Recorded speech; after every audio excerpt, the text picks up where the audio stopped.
Master जी, बड़ी ही भाग्यशाली है आपकी लड़की, जो हमारे लड़के और फैमिली दोनों को ही पसंद आ गई। न जाने कितनी लड़कियां देखी हैं इसने, पर कोई लड़की पसंद ही नहीं आई आपसे पहले।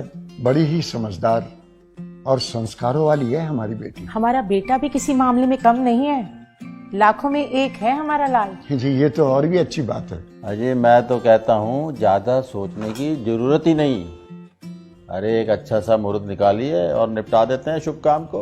जी जैसे आप अच्छा समझे, पर शर्मा जी मेरे हिसाब से बच्चों की राय जान ली जाए तो ठीक रहेगा। अजय, कैसी बातें कर रहे हो मास्टर जी? आप बच्चों की राशि मिलवाइए और हो जाने दीजिए। नहीं अंकल जी, आप लोगों को एक बार हमारी बात सुन लेनी चाहिए। आपकी बात? कैसी बात? हमारी कुछ मांगे हैं। मांगे? मांगे कैसी? माफ कीजिएगा, शायद आप लोगों को मेरी बात बुरी लगे, पर इस रिश्ते को आगे बढ़ाने के लिए आप लोगों को हमें कुछ प्रूफ देने होंगे। प्रूफ? कैसे प्रूफ? हमें आपके बेटे के मेडिकल रिपोर्ट्स चाहिए और आपके बेटे के एजुकेशन और इनकम के प्रूफ चाहिए।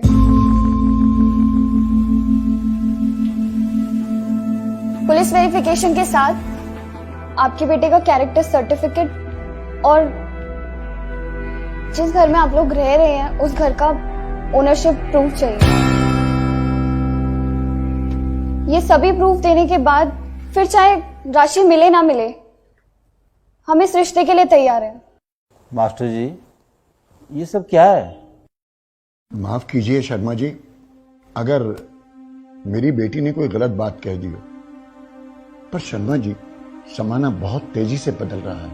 जमाने के साथ साथ संस्कारों को भी चेंज करना होगा, नहीं तो ये रोज रोज तलाक के किस्से आगे बढ़ते चले जा रहे हैं। इनको रोकना बहुत मुश्किल हो जाएगा, बहुत मुश्किल हो जाएगा। अरे वाह, आपकी बातों का मतलब है कि हम झूठे हैं और हमें सच साबित करने के लिए प्रूफ देने होंगे। अरे वाह। सुनो जी, मास्टर जी को भी बात करने का मौका दो। कहिए मास्टर जी, क्या है आपके मन में? शर्मा जी, हम ये नहीं कह रहे कि आप झूठे हैं, पर अगर आप गलत नहीं हैं तो मुझे नहीं लगता कि प्रूफ देने में आपको कोई परेशानी होनी चाहिए। शर्मा जी, मेरी पत्नी के देहांत के बाद मेरी दोनों बेटियां कभी भी मुझसे एक पल के लिए दूर नहीं हुई। आज मेरी लाडली बेटी, मेरा जिगर का टुकड़ा, जिंदगी भर के लिए किसी दूसरे के साथ कैसे जा सकती है, ये जाने बिना कि वो कौन है, कहां से आया है, क्या मेरी बिटिया को अच्छी तरह रख पाएगा? शर्मा जी, मैं अपनी बेटी का भाग्य तो नहीं बदल सकता, लेकिन उसके अच्छे भाग्य के लिए प्रयास तो कर ही सकता हूं, प्रयास तो कर ही सकता हूं।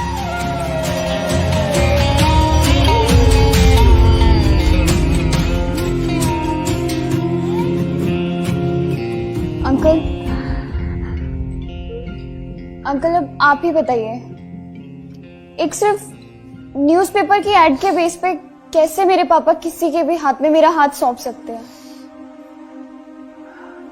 कैसे विश्वास कर ले इन न्यूज़पेपर वालों के ऊपर जो पैसे लेकर किसी के बारे में कुछ भी छाप सकते हैं?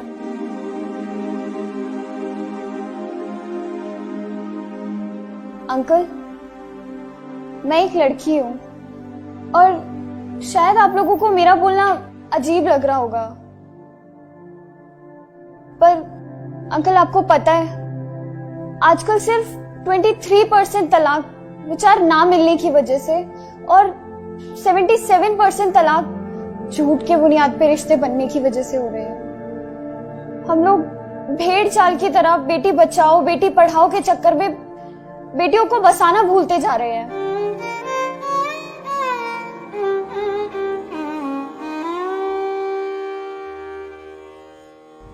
शादी से पहले हम लोग पुलिस स्टेशन, हॉस्पिटल या फिर किसी ऑफिस में जाकर इंक्वायरी करवाने की बजाय पंडितों से राशि मिलवाना जरूरी समझते हैं। सोशल मीडिया पर अपने दिखावे के चक्कर में हम लोग लाखों रुपए सिर्फ और सिर्फ प्री वेडिंग शूट पर ही खर्च कर देने में लगा देते हैं।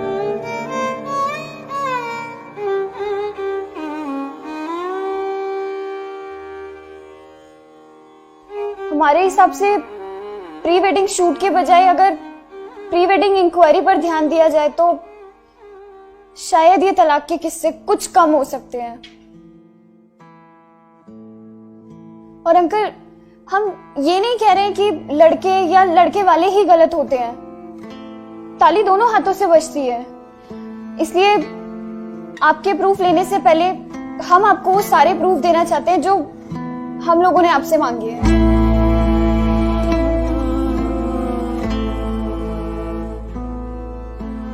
शर्मा जी, एक आखिरी बात आपसे और कहना चाहूंगा कि इस तरह के fैसले कभी दिल से नहीं करने चाहिए, दिमाग से करने चाहिए, बाकी ऊपर वाले पे छोड़ देना चाहिए।